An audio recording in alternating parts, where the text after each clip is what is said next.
It is me, American Mitchell from America, as in the United States of America. And today he is not because he's Scottish. So, welcome to Cookie Pocket. This podcast is about film, and today we're talking about Braveheart. Oh no. And I'm going to stop because Zach is too committed to his roots and won't let me be independent with my thoughts or expressions.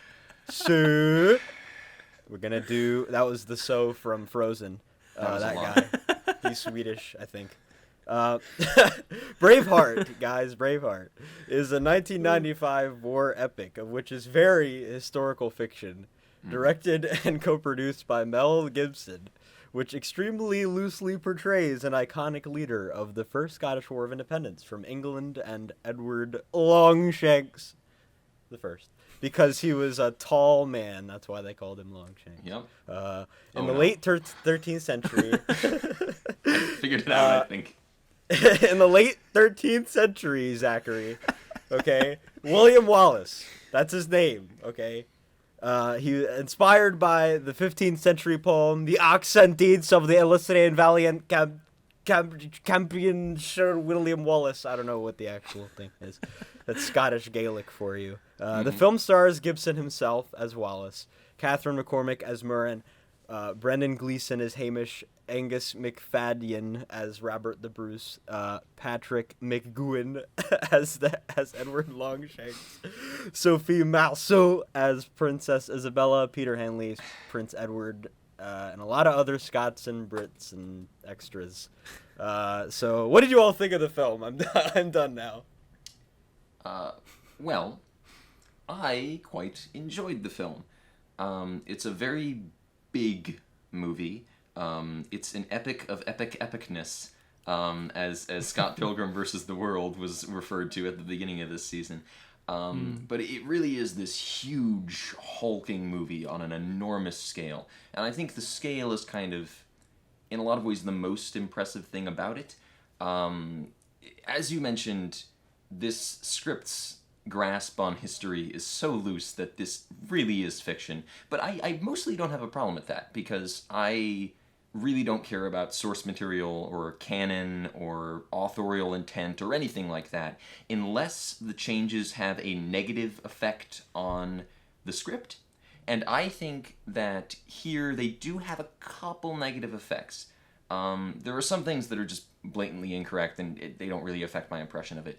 But the storyline with the French princess, which did not take place because she was 4 years old at the time, that doesn't really add anything to the movie for me. And the fact that they changed that from the original history, like, why it didn't even need to be in there, and I think it weakens Wallace's motivation in the first place. Just little things like that do bug me. The Battle of Stirling Bridge is another one I was talking to you about, Mitchell, which we'll probably discuss, where I think the way they changed it for the script actually made it less interesting. But overall, it's a strong historical epic. It's just... the movie is kind of a big old slab of steak, and there's not really much in the way of nuance to it, but it does what it's there to do. It really socks you right in the jaw, and it socks you hard. 4 out of 5. Nice. Yeah, I pretty much agree. I also gave this a 4 out of 5, though. In my review, I sort of lamented the mood I was in when I watched this, because I feel like if I was really in a very Braveheart type mood, I might have given this a 4.5 or even a 5, because I think it's great.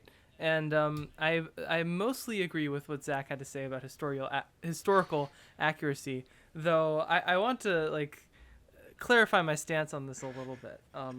I do care about existing canon if something is a direct follow-up to something else.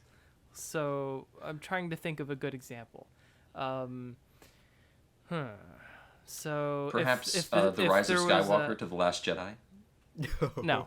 Very funny, though. Oh, God. So let's say Force Awakens pretended that Luke and Leia weren't married for whatever reason, because it suited the story they were trying to tell, or whatever. Wait, Luke and Leia weren't married? No, You get what I'm trying to say here. If they weren't related. Oh, okay, all right. This is a hypothetical. I'm trying to. You're the one who brought Star Wars into this first. Sorry, not me. it was confusingly worded. I thought you were saying that they were married in the actual franchise. No, they're. You know that. What I'm trying to say is that if something is serving as a sequel or is very much being presented as a follow-up to a broader canon, then yes, the canon does matter very, very much, I would say. However, if something is serving as an adaptation, like the way Burton's Batman is sort of its own Batman and its own Gotham, then that's fine. Do whatever the heck you want. Change Joker's origin. Do all that. Make it cool. Keaton's cool. Whatever.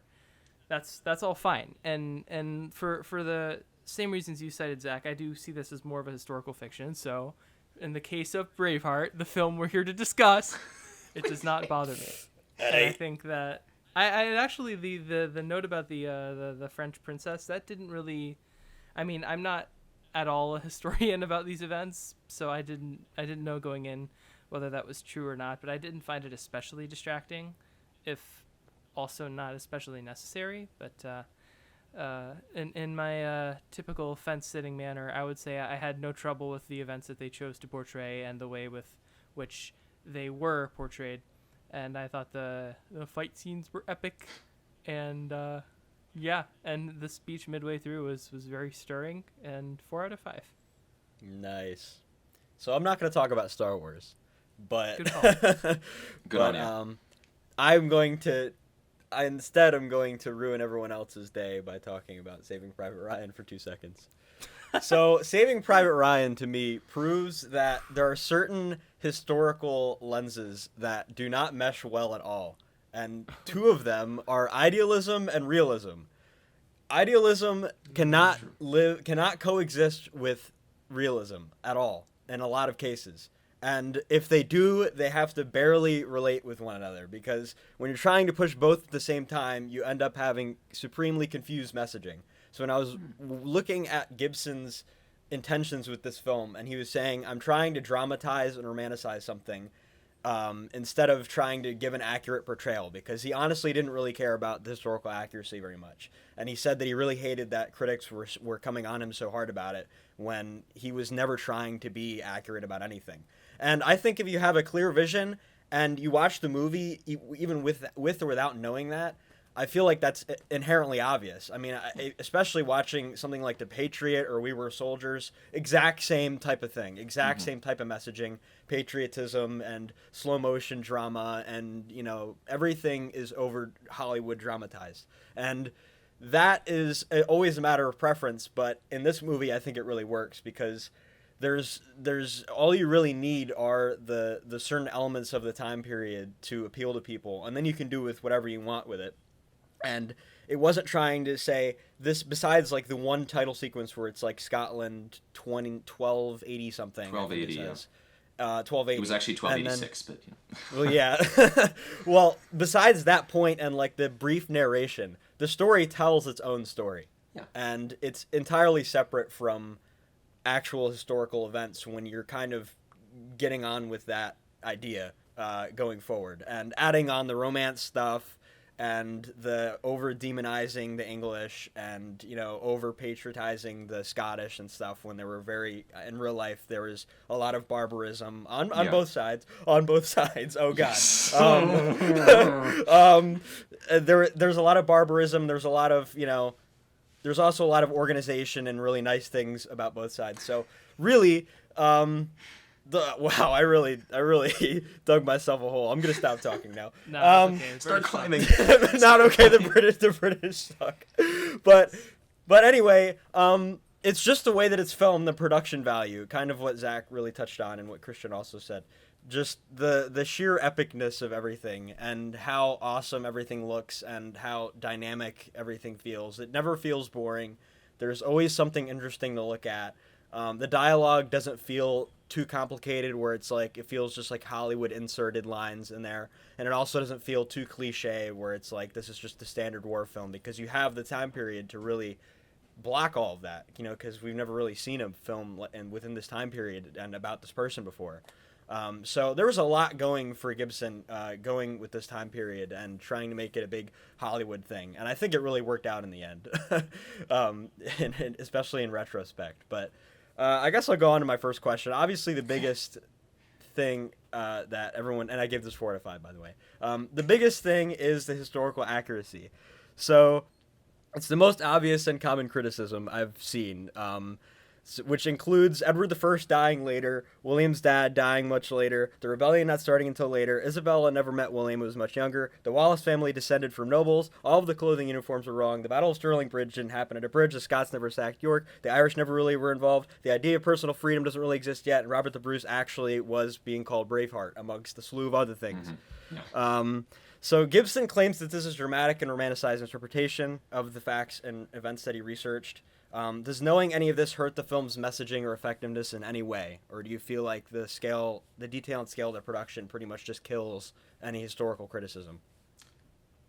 Well, I kind of alluded to this in my introductory thoughts. Yes. For the most part, I don't really think that the historical inaccuracies hurt the story that they're trying to tell. Yes, the Scottish didn't wear kilts at this point or wear blue face paint, but those are stylistic things. You're evoking a public consciousness of an era and of a conflict rather than evoking that actual conflict. I'm fine with that. Right. The only places where the lack of historical accuracy bugs me are when the truth, I think, would have been more appropriate or would have better complemented the story. So the Isabella, yeah, the French princess. I think Wallace being involved in a romance with her that he was never involved with, I think it kind of weakens the story because I don't believe that this woman who met him 1.5 times actually loves him in the way that she seems to profess, and B, I think that his involvement with this woman weakens his motivation to avenge his wife. Like, I feel like because the idea is that he's supremely dedicated to the death of his wife, and him becoming involved with this other woman, I think motivates that, or I think it weakens that motivation, especially since only a few scenes later, he's talking about his deceased wife again, and as if I've never forgotten about her, and she still sees me. Oh, really? Did she see you making out with that other woman? That's going to be awkward for you, Will. And then additionally, the one other place where I feel like the lack of historical accuracy kind of takes away is the Battle of Stirling Bridge, which you referred to. While the Battle of Stirling, well, it's just referred to as the Battle of Stirling in this film, is a good, solid action scene, I think the actual events of what happened would have much better showed off William Wallace's skills as a tactician and would have been a much more visually interesting conflict. Mitchell might explain this, I don't know, but essentially the Battle of Stirling Bridge, what happened was the Scottish took up camp on one side of this bridge, and the English had to go across this very narrow bridge, essentially 2 by 2. So the Scots just stood on the other side and took them out 2 by 2 as they crossed the bridge, which I think would have been really cool to see in the film, because it would have been a different kind of conflict rather than a bunch of people climbing all over each other in a 40-foot radius. And it would have kind of highlighted those, like, all right, I'm William Wallace, but I know how to fight. I'm not just a guy who goes in and slashes people up. And I think the lack of that, I don't know, it took away a little bit for me once I'd actually read up on the battle and kind of read up on the actual events. But for the most part, I think the lack of historical accuracy doesn't take away, because this is a story. This isn't reality. Okay. Shocker. Zach Garrigus doesn't believe in love. Oh.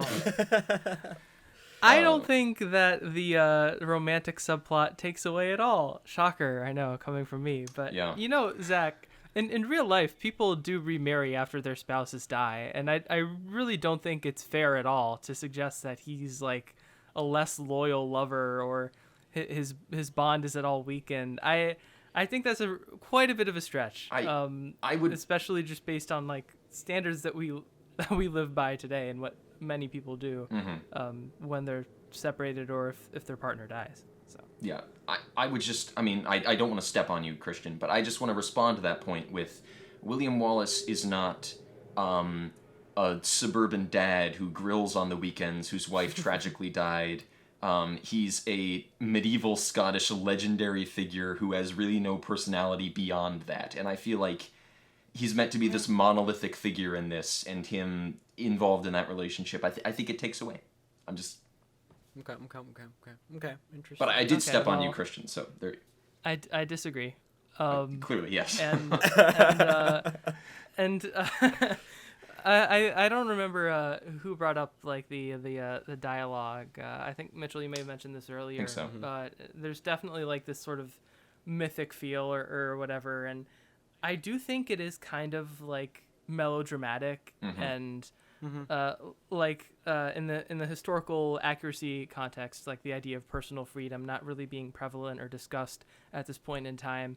That's obviously highly idealized in much of the things Wallace has to say about this fight. Yeah. But I think it's earned. I think this type of sometimes one-dimensional melodrama just makes sense in the context of the film and the tone that's set in every other scene and just what the overall product is aspiring to do. So, and I guess my last point against historical accuracy would be to viewers like myself who aren't Scottish historians or already firmly invested in the events that these are adapting. We're watching a story that's relatively or entirely new to us, and we don't know that it was historically inaccurate until we went on Google and typed in some words and ruined it for ourselves. So, in that sense, as far as the film is like an insulated experience and the work of art is the work of art in and of itself, I think historical accuracy is close to irrelevant because the film is the film, and if you're not approaching it with a base level of knowledge, everything that accuracy may or may not take away from that only comes after you've had that experience. And they develop William's character pretty well early on to the point where he's like just clever enough where you could maybe believe somebody has that much charisma in real life, but like it's like just believable enough. But it also doesn't feel like standard or cliche because of the situation that he's in and like the context of the film, like Christian said. So I think the Isabella thing, I like it, but I see what Zach's saying, but I think it kind of just proves something about his character we already knew. Like it kind of just seemed like for a second it almost feels like a cop out just to give William Wallace more lines for comedic purposes. And just seeing and also just reaffirming the fact that he's absolute Chad. Yes. And just, he's a manly man of epic manliness. Yes. And the whole, like, that entire thing pretty much just leads into the point of him being, well, I have a question about Isabel later, but leads into her warning him about the later battle. So I don't know. I think it's necessary. I think it's just necessary enough, and I feel like it's not it's not drawn out enough. I mean, I guess like the whole laying with her thing in slow motion, just like his wife, might cheapen the relationship with his actual wife a little bit. But I mean, like Christian had also said, like she's already dead, and I don't think I'm trying to watch my words for all negative 1% of our Scottish listeners. But at that point, after Alexander III, the Scottish were not nearly as organized, as concentrated on following a single religion like Christianity, as much as like, you know, institutionalized Christianity. So I'm sorry, Mel Gibson. I'm sorry, but it's not. I mean, they just got married just for the sake of getting married. Like they got married in private just to be married, and also just because of the prima nocta stuff. And I don't know. It's just I just think it works fine. I don't think it's that big of a deal. But yeah, in terms of historical accuracy, as somebody who's big on that, most of the points didn't really bother me that much. I mean, I would say more than half of the stuff that I looked up later, I had no idea whatsoever. And I think there's certain decisions that were better, like the English army having an entire like uniform wasn't a thing because a lot of people were more individualized with nobilities and their families and things like that. So, and they just got chainmail if they were able to get chainmail. So it made it less confusing, making all of the British people pompous and, you know, yes, we have to attack them now, kind of thing. But I think it works for most people that aren't English or Scottish. So, I mean, that's the market anyway. The one place I do think the film also kind of slips up in. I don't really know much about the perspective of Edward II, but I feel like they had almost an opportunity to portray like a troubled character who's insecure with the idea of this war with the Scots with Edward II. I think that would almost add to the film, and instead they kind of just make him gay and then go, ew.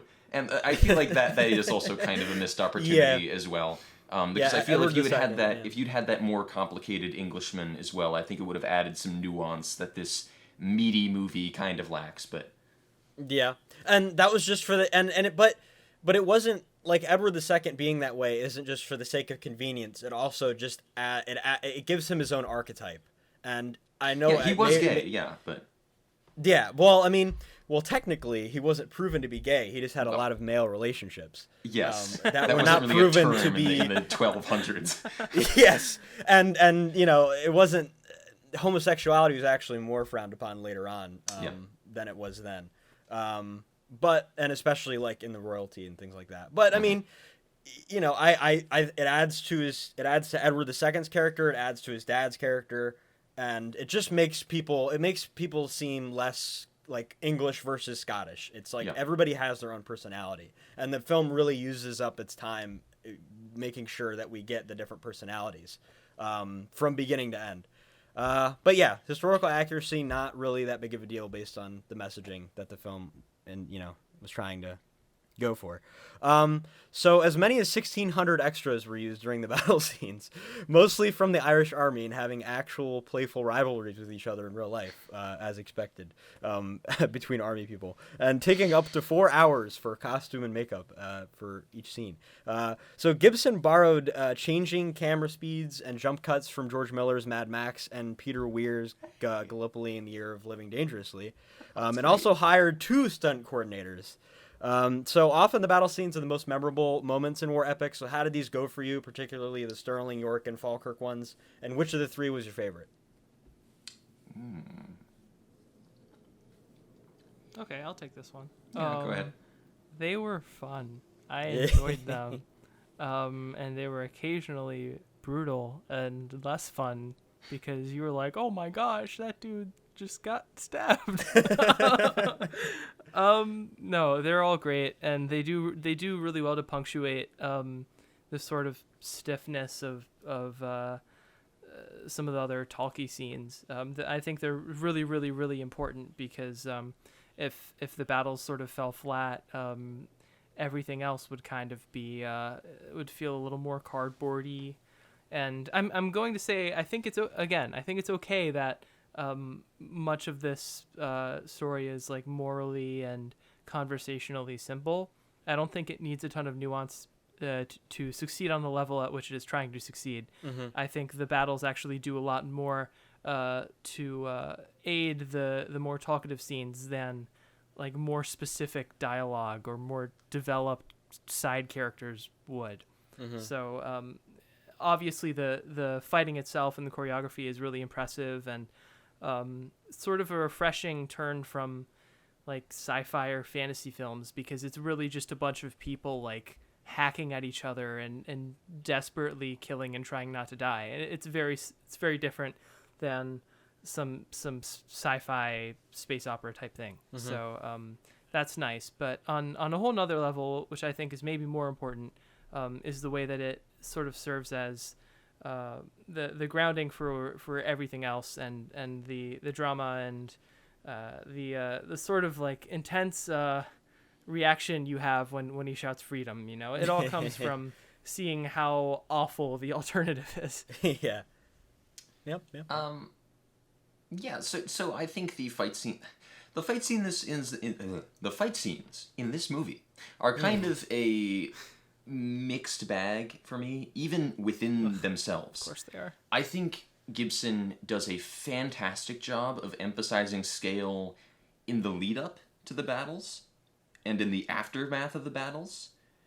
And he does a great job of expressing brutality and violence in the midst of the battles themselves.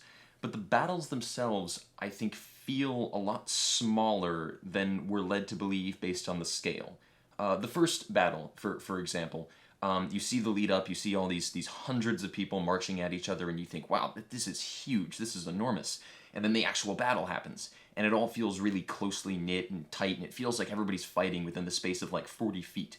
And you're like, boys, somebody's gonna get hurt. And then immediately afterward, it's a war, Zach. Oh my god. I know, I'm joking, Christian. And then immediately afterward, the battle is over and William Wallace stands and there's dead people all around. And then in the background, there's a matte painting of people like a mile away also dead. And you kind of think, oh, the fight was over there too? Who's fighting over there? I feel like he's so focused on his lead characters in those fight scenes. You and I were fighting over there, Zach. That too. that he fails to emphasize the true scale of the battle itself. That's not totally a weakness. It's just a little disjunctive for me. It takes me out of the moment when I suddenly recognize, oh wait, what? But couldn't we have seen any of that? Like, I'm sure some interesting stuff happened over there. And I will also say, for the brutality, Mel Gibson is a director who loves violence. He basically made a 2.5-hour movie where Jesus is tortured. But I do think that sometimes he loves it so much that it gets a little silly. There are a couple shots in this where somebody's entire leg gets lobbed off with a broadsword and they're still standing there on the other one. And that feels a little Evil Dead to me. It feels just a little too over the top where it kind of takes me out of it. And I'm like, okay, like, I can believe you'd take a head off with one of those. I think it'd probably be a little messier than clean, and your leg is gone with one of those. Like, there are a couple moments where he's clearly so keen on getting the blood and gore in there that he's kind of sacrificing, I don't know, the immersion of the moment a little bit. But for the most part, I think the battle scenes are fun. Like Christian said, they're fun, they're gory, they're brutal. They help to kind of tie together the talky scenes around them. I just think there's some directorial weaknesses to them. I also feel like that's inherent in the time period as well. And I feel like The Patriot has even bigger problems with that. Oh, yeah. And it's just the just having a bunch of people standing in the middle of a field. Like, I'm pretty sure Mel Gibson quickly realized that he actually had to get extras if he actually wanted this to become a film. That would work out. So he would have to get just a crap ton of people on a field. And I think, like, the way that it's filmed while they're charging and kind of what Zach was saying, like, the lead up to it makes it look like a grander scale than it really looks as it kind of rolls out towards the end of them. And I can agree with that, but I feel like the effectiveness of the chaos and the jump cuts are a really big part of it. And just how quickly everything's happening, like, literally blink and you'll miss segments. Like, yeah. I totally agree with that, like, the leg thing. Like, that specific moment I think was dumb. But also, I feel like you can't really show somebody's leg being cut off, like, and being hacked at, because there's only, like, you have, like, a select number of moments you can use for that scene. Like, we can only have, like, 3 or 4 moments where somebody's constantly doing something because it's important to the plot or it's important to the character or something. Like Robert the Bruce's dad, when he loses his hand, like, they spend a whole, like, 3 or 4 seconds on that entire segment. I think like 4 or 5 seconds, and just things like that, I feel like, and then mixed in with all of the jump cuts and people getting stabbed and the screaming and just no music at all, just like constant jump cuts. I feel like that chaos just is a really good, effective, rolling way of showing everything, and it really is representative of the time period and also of the scenarios that the characters are in and what they had to go through to fight for freedom. So I really like them. I definitely like the first scene the best, the Sterling one, even though it wasn't on a freaking bridge. Just the it being the first, so obviously it's going to be the most impactful. And this Gibson speech, and I feel like probably my favorite scene in the whole film is the horses charging, and how convinced the British are that they're gonna freaking get him with the heavy cavalry and crap, and then they just pick up these stupid sharpened wooden sticks and just instantly murk all of the horses, which, by the way, were not real horses, even though there was a lot of humane societies that thought they were real horses when they weren't. They were mechanical ones. So I really like that scene the most, and there's other like creative parts, like when they're going against the castle and stuff. I think that whole thing is very creative and generally reminiscent of the Middle Ages, so let it pass. But overall, I think they're really well paced out. They're perfect length, and I think there's very little I would change about them, honestly. I feel like they fit the context of the film really well. So I'll skip over the romantic part because we kind of already talked about that. I think we have talked about that. R.I.P. Isabella, but Daniel Day-Lewis, Liam Neeson, Christopher Lambert, Jeff Bridges, Robin Williams, and Jason Patric were all considered by Gibson for the role of William Wallace, of whom also did all of the casting, right? So, how effective was Wallace? How effective was Wallace by Mel Gibson? And did anyone else's performance stick out to you as memorable? Did you say Robin Williams was? Yes, Robin Williams. That is fascinating. Yes. Yeah. I could maybe see him doing it. He would have to bulk up, obviously, but like Robin Williams was a much better actor than I think a lot of people gave him credit for. He has some really good dramatic performances, and I would have been interested to see that. I think Gibson expresses... I think I'm answering your question, Mitchell. I think Gibson is really good at the violent moments of William Wallace, and I think he does a really good... He's good with the motivational moments. His Scottish accent is passable. It's not so over the top that it's comedic, which is what a lot of Scottish impersonations end up being. Mitchell. Excuse me, lad. I do think maybe somebody who has, well, I don't know. Perhaps a different actor who has worked in more drama, because Gibson does have kind of a reputation more as an action star. Perhaps an actor who'd done more drama could bring more to kind of the emotive moments of this, where Gibson is passable, but I don't necessarily... He doesn't, like, make me go, oh, my goodness, my heart. I think Who does? I think there are other actors who perhaps could have done those moments better, but I think Gibson... It sounds like Gibson cast himself because he thought he'd be the best person for the role, rather than because he was like, well, I'm the director, I have to play the lead character, of course. Yeah. So I think at the end of the day, I'm okay with that. If it was his vision and he thought, okay, maybe I'll play it, then, I'm fine with it. He does a good job. Okay. I can't stop picturing Robin Williams singing "Friend Like Me" to the Irish now. It's all your fault, Zach. Just to be clear, Dead Poets Society and Good Will Hunting are both 5 out of 5 for me, and I love his work in both of those. I know he's a good dramatic actor, but I still can't picture him in this role at all whatsoever. But all that being said, I mean, gosh, Liam Neeson, that might have been cool. Daniel Day-Lewis is pretty much never bad. I don't know. But I think Mel Gibson was probably, if not the best choice, then just the right choice, because I can't really imagine anyone else in the role. It's so definitively his.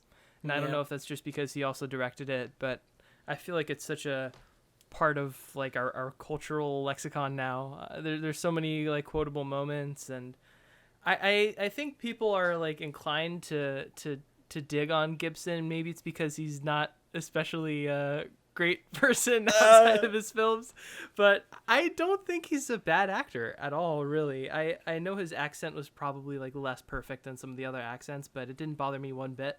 I haven't seen his Hamlet adaptation in full, but the bits that I have seen, I think he's pretty good. And I don't think he's like, I mean, I think he's more emotive than like an Arnold Schwarzenegger. I think he brings something to the table more than just like muscly dude.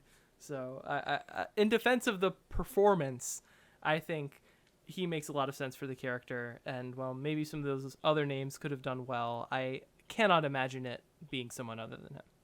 Mm-hmm. Oh no, I've been stabbed! Oh, I can't wait. Let's go charge them now. Freedom! Oh. Okay, all right. Reel it in. I'll reel you in, Zach. Reel it in, Robin. I cannot imagine anyone else except Mel Gibson either, and he has very memorable expressions. I can think of a movie where he could be replaced is like Signs. Signs, he's like a normal guy a lot of the time. He's good in Signs, but he could totally be replaced, yeah. Yeah. And there's a sense of aura around him, and there's kind of just... when he appears and how the other actors interact with him is also a big part of his character. And I feel like he just has like he has one of those faces that isn't like a what's it called face that Christian freaking hates for no reason. Or a Kirk Douglas face, or a Kirk George Douglas C. Scott face. Yeah. Maybe we should call it a George C. Scott face now. No. But he has a very he has like a very symmetrical stature and visage, and I don't he's very masculine looking, just at the right age, even though he's supposed to be like in his 20s or something. I think he was in his 40s when this came out. Yeah. But I don't know. I think he embodied some type of Scottish archetype from Groundskeeper Willie or something, and then he thought about it one day and he did it in the mirror. He was like, "This is what I'm gonna do." And like the story itself, he kind of just created this character out of his own head and just became that character because it's him. And I feel like that's really just a big part of it. I just feel like the fact that he had a character in mind and he thought, this is what I want William Wallace to be versus how he actually is.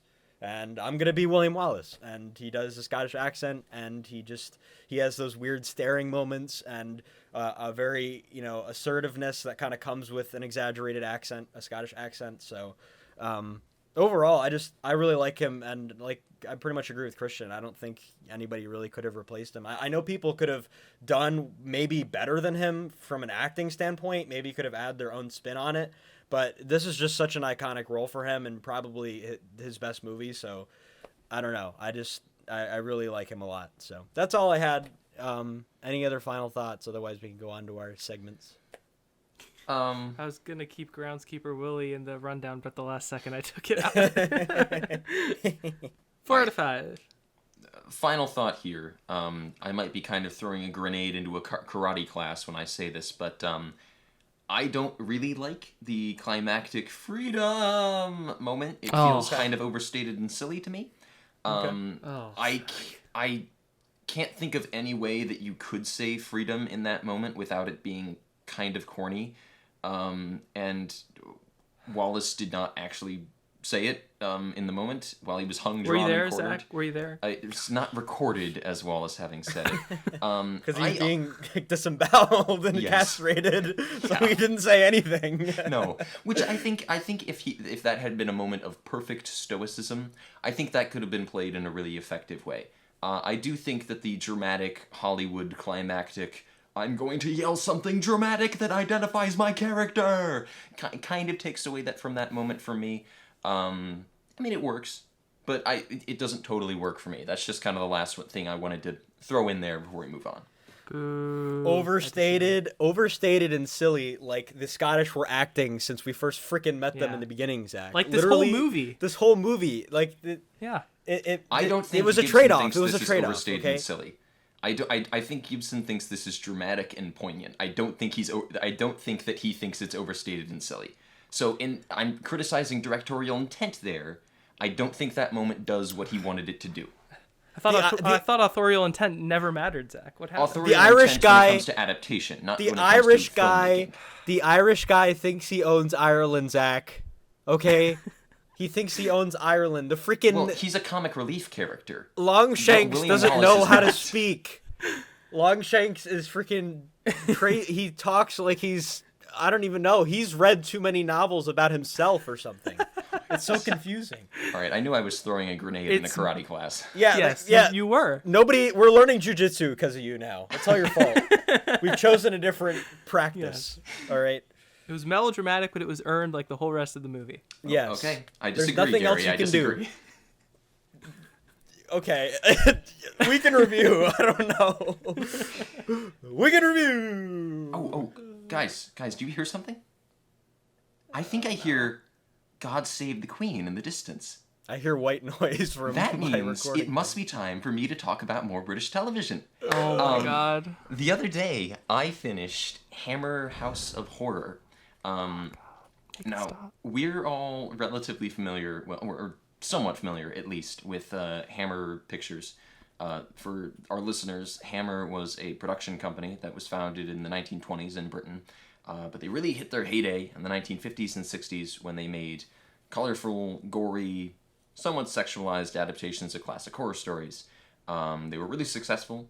In the late 70s, though, they hit kind of a financial hard point, and their film production kind of started to peter off, and they went into television. And they made 2 TV shows. They made Hammer House of Horror and another show that's very, very difficult to find. So I watched Hammer House of Horror. It's an anthology series made up of 13 episodes, an hour long, and each one tells a story involving a different kind of horror.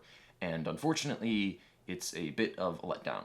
I really like Hammer, so I was really excited to watch it. And it has a lot of pretty well-known British actors in it who I like in other things. But this is very much kind of late period Hammer, where the budgets were running really low. So everything had to be set in the modern day. And I think Hammer films' kind of strongest features are their period settings and their lush cinematography, neither of which the show has. And a lot of the episodes as well kind of demonstrate why a 1-hour anthology show doesn't really work. Because you spend like 40 minutes with spooky things happening to the point that by the end of the 40 minutes, they're not really spooky anymore. And then you have 5 minutes of ending, or is it? And by the time you get to the or is it, you don't really care, because you're not really all that invested in what's happened. There are a couple of decent episodes. There's one called The Silent Scream with Peter Cushing in the last performance he ever gave for Hammer. And that's okay, because Peter Cushing lends kind of a charisma and a gravitas to pretty much anything that he's in. He's always a trooper. And there are a couple other decent episodes.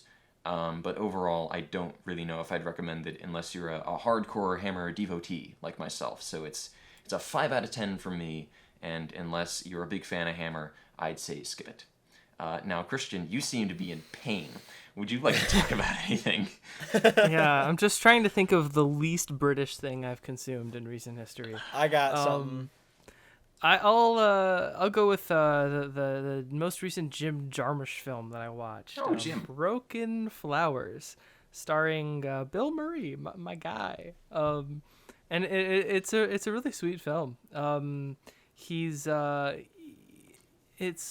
of in a similar archetype as the whole like Lost in Translation, later career dramatic Murray mold that he is in many of his other films around this time period.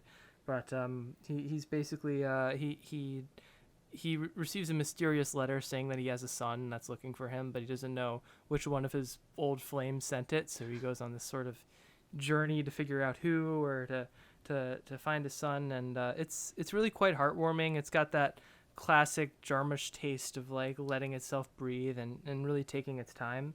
But despite that, I was never bored, and I'm never really.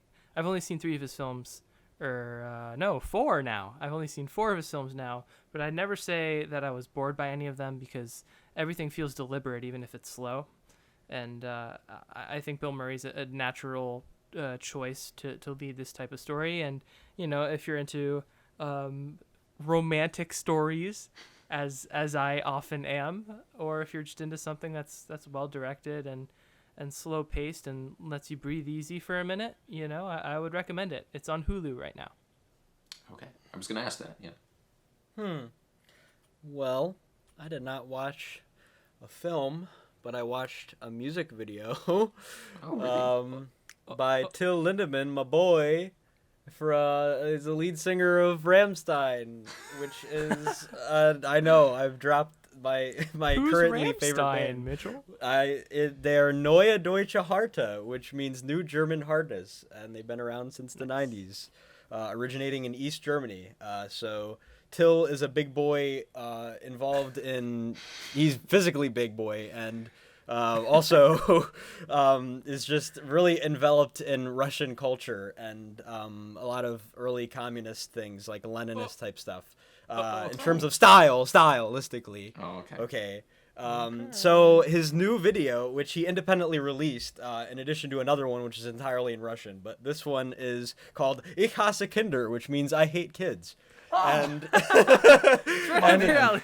so basically the as my dad pointed out, this sounds a lot like Rammstein. It's directed by some guy named Sergei Gray, which I'm assuming he is Russian. I'm sorry if he's not, but Sergei is Sergei. So, and He's gonna apparently be from, like, Chicago. Yeah, and he got a sponsor from Access Style, which is a Russian brand of modern gadgets and accessories. So the entire music video, which is like about 6 minutes long, is essentially him dancing around with a bunch of kids in Leninist uniforms with a big Lenin statue in the background, which eventually cries blood because that looks cool. And then he goes around pretty much just killing a bunch of older people. I'm assuming they're either like the daycare people or like the parents. But essentially the lyrics talk about him getting on a plane, and he's very frustrated by the kid screaming, and he wishes that the parents would take care of the kids. And he's saying, I hate kids, I hate kids. No, wait, I love kids only if they're mine, is essentially what the chorus is. And while the video is a lot more intense, he's basically just showing a bunch of kids bullying each other, being annoying, and then he kind of just goes on this first-person perspective murderous rampage, just killing people. And he also has a romantic interest, but when he has a romantic interest, he shows the kids as he's like looking into the camera. It's all crazily like shaking around and stuff, and he's like, "Ich hasse Kinder," but he's like showing his kids perfectly fine in the background, being nice and behaved with his wife. And he's like, he gets out like during, I guess, what's the point called where it's like quiet and nothing's going on? It's like the refrain, right? The refrain. Sure. He gets out of a taxi, puts on a Yushenka, and he's like just smoking, and it's like slow motion stuff. But basically, Till's really into this weird, not safe for work style of stuff where he's either murdering somebody or rigorously having sexual relations with people. And he's you can really tell his mind has some very crazy things that are outside of the regular band's things. So I recommend the video for anybody that's into, heavy metal or into Rammstein stuff. It's definitely got its own taste. I'm not a huge fan of the way that the vocals are structured with the actual synthesizers and the actual guitar, because he kind of talks out of tune, which is kind of like a 90s thing, I feel like. And I'm a really big fan of his singing voice, and if you are at all, then you'll just like this video by default because a lot of it is him. But it's a very heavy video. So I recommend it. Anybody who's checking it out, it's got a lot of style, Zach. So I think you'd appreciate it. I do like style. I'm not a huge fan of Rammstein, but like I like the style of a lot of their music videos. So, and that sounds like a lot. So Yeah. I might check it out. Thank you. Okay, you're welcome. I might check out that Hammer stuff. I won't. Maybe I'll take a. That you would not, Christian. I'll drive by in a white utility van, taking pictures of the House of Horrors, but I'm not going into the house whatsoever. All right. So. Yeah, can we do this rundown so that I can say goodbye to Zach, please? Sure. Christian is a bit sour towards me for some reason. Yes. I think the weight of the universe is getting him down. The world may never know. He is producing an album, so he's a stressed artist. Oh dear. He's tapping into his Scottish roots right now. We'll see what the heck I'm producing, if anything. I don't know. I don't want to put Mitchell, are you ready? I'm ready. Okay. Zach's gonna give us numbers to these things about this movie. Yes. He's gonna do about that. people who want independence, which may be a foreign concept to Zach, but people don't like taxes. So Wow. You guys are just wow. sorry, I feel like didn't make any major attacks against you, so I had to stick it in there somewhere. I've turned into the Guy Fawkes of Cookie Pocket. You guys just light a pyre and throw me on it every time. Yep. I love today. Okay. 3, 2, 1, go. Scotland. 3 out of 5.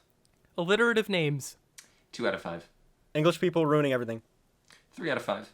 Throwing rocks. 2 out of 5. William Giga Chad Wallace. 3 out of 5. England is the villain. 3 out of 5. Crushing you like a worm. 2 out of 5. Every man dying but not always living. 4 out of 5. Freedom.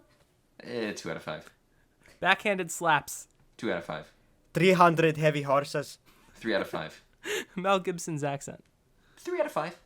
The military tactic of mooning. 2 out of 5. Not knowing his politics. 3 out of 5. Zach Garrigus as Lord of York. 3 out of 5. Blue face paint. 2 out of 5. Milady, I got your message. 2 out of 5. Hamish's dad who almost never dies. 3 out of 5. Emperor Palpatine is Robert's dad. 3 out of 5. Epic theme that isn't played enough. 3 out of 5. It being his island. 2 out of 5. Wanting to believe like he does. 1 second. 4 out of 5. Time. I feel like we got through a decent number. We had 3 more. Well, 3/4 more. All right, we'll shove him to the finale. Put a something. We'll shove that last one to the finale, Christian. Yep. That was a good one. Okay. All right.